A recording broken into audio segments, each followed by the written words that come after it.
ಉಡಾಯಿಸೋ ಖಾರ ಬಣ್ಣ ರುಚಿಯನ್ನು ನೀಡುತ್ತದೆ. ಮೆಣಸಿನ ಪುಡಿ ಚಿಂದಿ ಉಡಾಯಿಸೋ ಖಾರ ಬಣ್ಣ ರುಚಿ.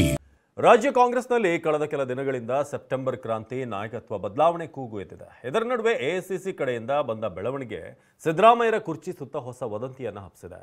ಇನ್ನು ಬಿಜೆಪಿ ನಾಯಕರಂತೂ ಸಿದ್ದರಾಮಯ್ಯರನ್ನ ದೆಹಲಿಗೆ ಕಳಿಸುವಂತ ಪ್ಲಾನ್ ಇದು ಅಂತ ವಾಗ್ದಾಳಿ ನಡೆಸಿದ್ದಾರೆ.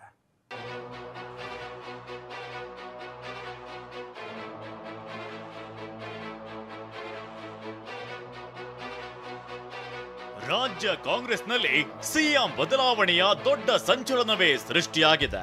ಈ ಮಧ್ಯೆ ಸಿದ್ದರಾಮಯ್ಯಗೆ ರಾಷ್ಟ್ರ ಮಟ್ಟದಲ್ಲಿ ದೊಡ್ಡ ಜವಾಬ್ದಾರಿಯನ್ನ ನೀಡಲಾಗಿದೆ. ಇದೇ ಈಗ ದೊಡ್ಡ ಸಂಚಲನ ಸೃಷ್ಟಿಸಿದೆ. ಅದೇನೆಂದ್ರೆ, ಇತ್ತೀಚೆಗೆ ಎಐಸಿಸಿ ಹಿಂದುಳಿದ ವರ್ಗಗಳ ಘಟಕದಿಂದ ಹಿಂದುಳಿದ ವರ್ಗಗಳ ರಾಷ್ಟ್ರೀಯ ಸಲಹಾ ಮಂಡಳಿ ರಚನೆ ಮಾಡಲಾಗಿದೆ.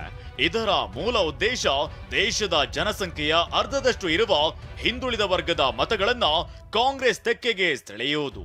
ಈ ಹಿಂದುಳಿದ ವರ್ಗಗಳ ರಾಷ್ಟ್ರೀಯ ಸಲಹಾ ಮಂಡಳಿಯಲ್ಲಿ 24 ಸದಸ್ಯರಿದ್ದು, ಈ ಸದಸ್ಯರಲ್ಲಿ ಸಿಎಂ ಸಿದ್ದರಾಮಯ್ಯಗೂ ಸ್ಥಾನ ನೀಡಲಾಗಿದೆ. ಸಂಚಾಲಕರು ಮಾಡಿರೋದು ಅಥವಾ ಏನಾಗಿ ಚೇರ್ಮನ್ ಮಾಡಿರೋದು ನನಗೇನು ಗೊತ್ತಿಲ್ಲ.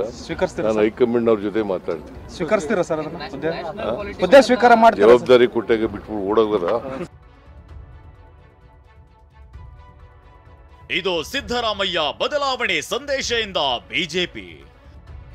ಸಿದ್ದರಾಮಯ್ಯಗೆ ರಾಷ್ಟ್ರ ಮಟ್ಟದಲ್ಲಿ ಜವಾಬ್ದಾರಿ ನೀಡ್ತಿರೋದಕ್ಕೆ ಬಿಜೆಪಿ ನಾಯಕರು ಬೇರೆಯದ್ದೇ ಅರ್ಥ ಕಲ್ಪಿಸಿದ್ದಾರೆ.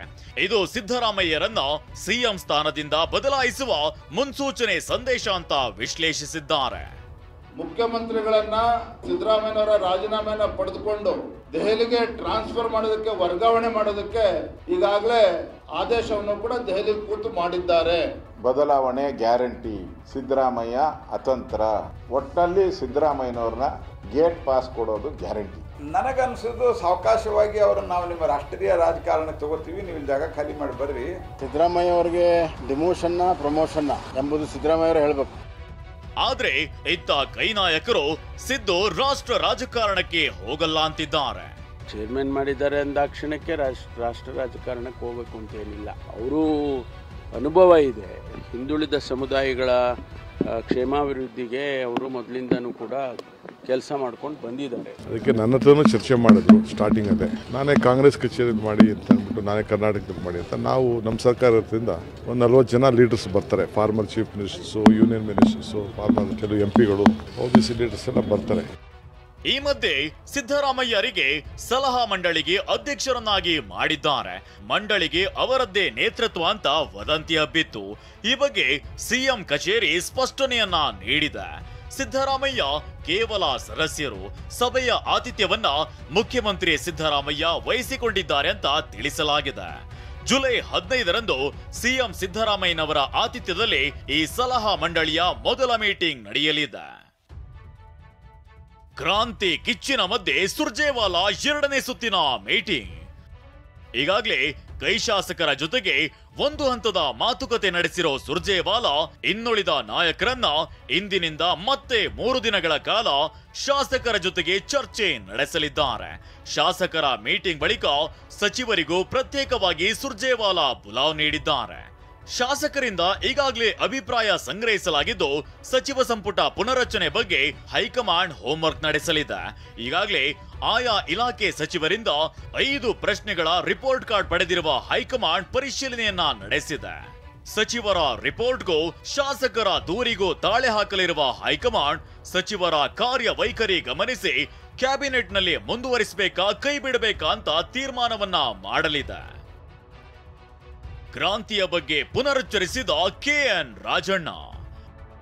ಕಾಂಗ್ರೆಸ್ನಲ್ಲಿ ಕ್ರಾಂತಿಯ ಕಿಚ್ಚು ಮಾತ್ರ ಆರ್ತಿಲ್ಲ. ಬದಲಾವಣೆ ಬಗ್ಗೆ ನಿನ್ನೆ ಕೂಡ ಸಚಿವ KN ರಾಜಣ್ಣ ಪುನರುಚ್ಚರಿಸಿದ್ದಾರೆ. ಈ ಮಾತಿಗೆ ಕಿಡಿಕಾರಿದ ವಿಪಕ್ಷ ನಾಯಕ ಆರ್ ಅಶೋಕ್ ಕ್ರಾಂತಿಯೂ ಇಲ್ಲ, ಭ್ರಾಂತಿಯೂ ಇಲ್ಲ ಎಂದಿದ್ದಾರೆ. ಸೆಪ್ಟೆಂಬರ್ 7 ಆಗಸ್ಟ್ ಅಮ್ಮ, ಆಗಸ್ಟ್ಗೆ ಜುಲೈನಲ್ಲಿದ್ದೇವೆ.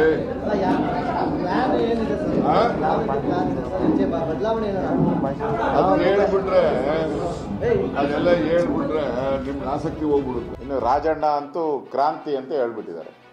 ಮಂತ್ರಿ ರಾಜಣ್ಣ ಅವರು ಕರ್ನಾಟಕದಲ್ಲಿ ಕ್ರಾಂತಿ ಆಗೋಗ್ತೈತೆ ಅಂತ. ಕ್ರಾಂತಿನೂ ಇಲ್ಲ, ಭ್ರಾಂತಿನೂ ಇಲ್ಲ. ಬದಲಾವಣೆ ಶತಸಿದ್ಧ.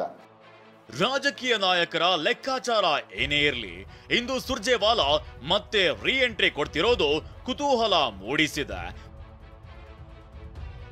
ಪ್ರಸನ್ನ ಗಾಂವ್ಕರ್, TV9 ಬೆಂಗಳೂರು.